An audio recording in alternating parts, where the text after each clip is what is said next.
నమస్తే అమ్మా. నమస్తే అమ్మా.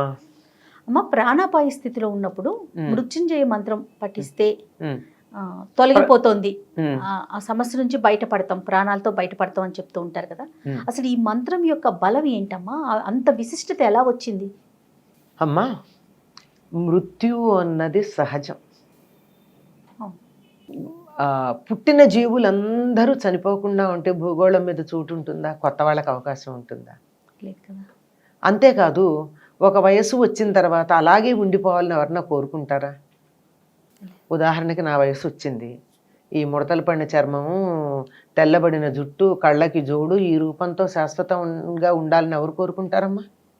ఇంతకన్నా అందంగా మళ్ళీ నవనవలాడేటటువంటి మెరిసిపోయే చర్మాలు, నల్లని జుట్టు, ఇలా ఉండాలని కదా కోరుకుంటారు.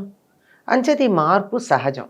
అయితే ఇది సహజంగా ఉండేటటువంటి అసహజంగా జరిగినప్పుడు దానిని తప్పించాల్సినటువంటి అవసరం ఉంది. అంటే మృత్యు అంటే మార్పు మాత్రమే, అంతకన్నా మరొకటి ఏం లేదు. నిత్యం మన శరీరం మీద బోల్డు కణాలు, డెడ్ సెల్స్ అంటూ ఉంటారు, పోతూనే ఉంటాయి, కొత్త వస్తూనే ఉంటాయి. కణాలు ఏ రకంగా పోయి కొత్త వస్తున్నాయో మనిషి శరీరం మీద ఉన్నటువంటివి, మనిషే కాదు జంతువులు జీవులు అన్నిటికీ కూడా అట్లాగే ఈ జీవులు కూడా పాతబడిపోయిన తర్వాత వెళ్ళిపోవడం, కొత్తవి రావడం జరుగుతూ ఉంటాయి. ఇలాంటి పాతబడినవి వెళ్ళడం కాకుండా తాజాగా ఉన్నవే అకాలంలో అనుకోకుండా మధ్యలోనే వెళ్ళిపోయే పరిస్థితి ఉన్నప్పుడు ఈ మృత్యుంజయ మంత్రం సహజ స్థితికి వచ్చేట్టు చేస్తుంది. ఈ మంత్రానికి అర్థం ఏమిటి? త్రయంబకం యజామహే సుగంధిం పుష్టివర్ధనం ఉర్వారుకమివ బంధనాత్ మృత్యోర్ముక్షీయమామృతాత్. నన్ను మృత్యువు నుండి ఎట్లా రక్షిస్తావంటే, విడదీస్తావంటే, దోసపండు దోసపాదు నుండి ఎంతగా దానికే తెలియకుండా తొడిమ నుండి విడిపడుతుందో అంత తేలికగా నాకు మృత్యువు రావాలి అని అర్థం. పైనుంచి కింద పడింది అనుకోండి, టప్పమని పగులుతుంది. దోసపాదు ఎప్పుడు తీగకి పెట్టరు, గుమ్మడి దోస తీగలకు ఉండవు. ఇంకా అక్కడక్కడ స్వరన్నా ఉంటాయి కానీ గుమ్మళ్ళు ఉండవు, దోస ఉండదు. అట్లాంటివి ఎలా ఉంటాయి అంటే, రెండు గుమ్మళ్ళు కూడా ఉండవు, మా బూడిద గుమ్మడి మామూలు గుమ్మడి కూడా దేని మీదన్నా ఆధారంగా ఉంటాయి. దోస పండు బాగా పండిన తర్వాత చిన్నతనం నుంచి పూర్వకాలం మనకు ఉండేటటువంటి దేశీయమైన దోసపళ్ళు ఉన్నాయే, అవి పింద దగ్గర నుంచి పచ్చ రంగులోనే ఉంటాయి. అవును.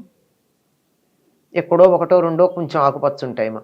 అది పండింది, దాన్ని కొయ్యొచ్చు అని ఎప్పుడు తెలుస్తుంది అంటే, దానంతరది తొడిమ నుండి ఊడిపడుతుంది, అప్పుడు అది పండిందని చెప్పి తెస్తారు. అట్లా తెచ్చినటువంటి దోసపండు సంవత్సరం నిలవ ఉంటుందమ్మా, పాడవకుండా, ఫ్రిడ్జ్లో ఏమీ అక్కర్లేదు. ఆ విధంగా ఆ పాదుకే తెలియదు ఒక పండు రాలిందని, పండుకే తెలియదు చెట్టు నుంచి వేరయ్యామని. అంత తేలికగా, అంత సహజంగా దోసపాదు నుండి దోసపండు ఏ రకంగా విడివడి ఇవతలకు వచ్చిందో అట్లా నన్ను మృత్యోహ ముక్షీయ, మృత్యువు నుండి నాకు మోక్షం కల్పించు అని అడగడం. అంటే అకాలమైనటువంటి మరణం కాక మానవుడు ఆయుర్దాయం 120 ఏళ్ళు కలియుగంలో. ఈ 120 ఏళ్ళు ఆరోగ్యంగా జీవించేటట్టుగా చేసి, ఆ తర్వాత కూడా ఏ యాక్సిడెంట్లోనో చచ్చిపోవడమో, మంచాన పడి అయ్యో పాపం వీళ్ళు ఎంత కష్టపడుతున్నారు, ఎంతకాలం మంచంలో ఉంటారని చూసేవాళ్ళని అందరూ అనుకుంటూనో, ఒళ్ళంతా సూదులు పెట్టి ముక్కుల్లో నోళ్లల్లో గొట్టాలు పెట్టి ఉండే పరిస్థితి రాకుండాను హాయిగా మాట్లాడుతూ అయిపోయింది, నా ఆయుర్దాయం అయిపోయింది, శరీరం వదిలేస్తున్నాను అని సుఖంగా వదిలేటటువంటి మార్గం చూపించమని చెప్పడం. ఆ మంత్రానికి అర్థం అది. ఎవరిని ఇలాంటి చూపించమని అడుగుతున్నాను నేను? త్రయంబకుణ్ణి అడుగుతున్నా. 3 కళ్ళున్నవాడు. 3 కళ్ళున్నవాడు ఎవడు? శివుడు. శివుణ్ణి ఎందుకు ప్రార్థిస్తున్నాము? లయకారకుడు ఆయనే, పట్టుకెళ్ళేవాడు ఆయన. వస్తాను నాన్న, తొందర ఏం లేదు, సమయానికి తీసుకెళ్ళు, నన్ను బంధించి సంకెళ్ళు వేసి లాక్కుని ఈడ్చుకుని కాదు, సమయం వచ్చినప్పుడు హాయిగా తీసుకెళ్ళు నన్ను అని చెప్పి తీసుకెళ్ళి ఆయన్ని ప్రార్థిస్తున్నాను. త్రయంబకం యజామహే సుగంధిం పుష్టివర్ధనం, మంచి సుగంధాలు కలిగి పుష్టి కలిగించేటటువంటి వాడు ఆయన. ఉర్వారుకమివ బంధనాత్, ఉర్వారుకం అంటే దోసపండు, దానిలాగా బంధాల నుంచి నన్ను ముక్షీయ, నాకు విడుదల కలిగించు. ఈ సంసార బంధాల నుంచి ఎంతమంది అండి చాలా బాధపడతారు. చనిపోయేటప్పుడు ఇంకా బతకాలని ఉంటుంది, పిల్లల మీద, మనవాళ్ళ మీద, మనవరాళ్ళ మీద, ఆస్తి మీద, ఆఖరికి పెంపుడు కుక్కల మీద కూడా మమకారం ఉండి ఎంత కష్టపడతాడటంటే జీవుడు శరీరంలోంచి వెళ్ళేటప్పుడు నరకయాతను అనుభవిస్తాడట. ఇక్కడే బంధాలు లేవు, నేను అన్ని వదిలేశాను, అయిపోయింది, ఎవరికి చేయవలసిన కర్తవ్యాలు చేసేసాం, అయిపోయి నా కర్తవ్యాలన్నీ, నాకు అసలు బాధ్యత అన్నది లేనే లేదు, నేను వచ్చాను, వచ్చిన పని అయిపోయింది, నా రోల్ నేను చాలా బాగా ఎనాక్ట్ చేశాను, ఎప్పుడంటే అప్పుడు నేను మేకప్ తీయడానికి రెడీ అన్నట్టు ఉన్నప్పుడు ఏం జరుగుతుంది, హాయిగా వెళ్ళిపోతారు.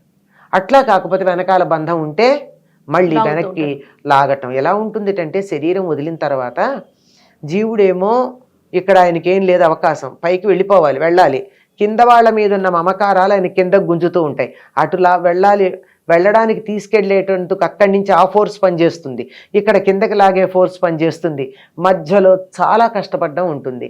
కనుక కింద ఫోర్స్ లేకుండా చేసుకుంటే హాయిగా ఎట్లాగో వెళ్ళాలి కదా, తప్పదు కదా. ఇక్కడ అయిపోయింది, పాస్పోర్ట్ వీసా ఎక్స్పైర్ అయిపోయింది, వెళ్ళిపోవాల్సిందే. అమెరికాలో వీసా ఎక్స్పైర్ అయిందంటే ఇక్కడికి వస్తున్నామా లేదా వదిలిపెట్టి, అట్లాగే ఇక్కడ వీసా ఎక్స్పైర్ అయిందంటే వెళ్ళి తీరాలి, టైం అయిపోయింది.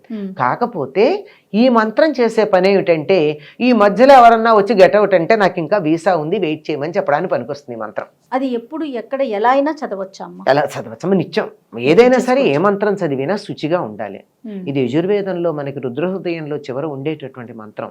అందువల్ల మనం శుచిగా చదవాలి గనక శుచిగా ఉండి స్నానం చేసి చదవండి. చాలా మంది నిత్య పూజా విధానంలో తప్పనిసరిగా 3 సార్లు ఈ మృత్యుంజయ మంత్రం చదువుతారు. దీనివల్ల ఏం జరుగుతుంది, యాక్సిడెంట్లు జరగడం, అకాల మృత్యు రావడం, అంటే మనకేదో 120 ఏళ్ళు కాకపోతే 70 ఏళ్లకో 80 ఏళ్లకో 60 ఏళ్లకో ఉంటాయి కదా కొంతమందికి వాళ్ళ ఆయుర్దాయాలు. ఎంత ఆయుర్దాయం ఉందో అంత ఆయుర్దాయం అనుభవిస్తారే తప్ప మధ్యలో అనవసరంగా వెళ్ళిపోవకుండా కాపాడుతూ ఉంటుంది. అది అకాల మృత్యు. అందుకే తీర్థం తీసుకున్నప్పుడు ఏం చెప్తామా, అకాల మృత్యుహరణం అని చెప్తాం, సర్వవ్యాధి నివారణం అని చెప్తూ ఉంటాం. అంటే అకాలంగా వచ్చేటటువంటి మృత్యువుని మాత్రం దాని నుంచి దూరం చేయడానికి మృత్యుంజయ మంత్రం తప్పనిసరిగా పనిచేస్తుంది. ఓకే, దాని శ్రవణం కూడా మంచిదేనమ్మా? అంతేనమ్మా. ఇప్పుడు కొంతమంది నోటితో అనలేరమ్మా, కొంతమందికి త్రయంబకం అనలేరు, త్రయంబకం అని విడదీస్తారు. త్రయంబకం అని ఒకేసారి త్రయంబకం అనాలి, యాక్చువల్గా త్రయంబకం యజామహే త్రయం అనాలి, అనలేరు అనుకో త్రయంబకం అని, అది కూడా సద్దు, అది కూడా అనలేదు వాళ్ళు ఉంటారు. అటువంటి వాళ్ళు వినొచ్చు. పిల్లలు ఉన్నారు, వాళ్ళు అనలేరు, వాళ్ళకు కొద్దిగా ఏదో అనారోగ్యంగా ఉంది, ఏం ప్రాణాంతకం మీద కాదనుకోండి, అయినా సరే ఇది చదివితే ఉపశమనం కలుగుతుంది.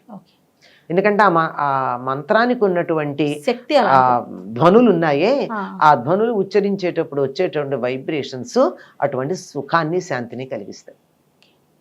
సంతోషం అమ్మా. నమస్తే. నమస్తే అమ్మా.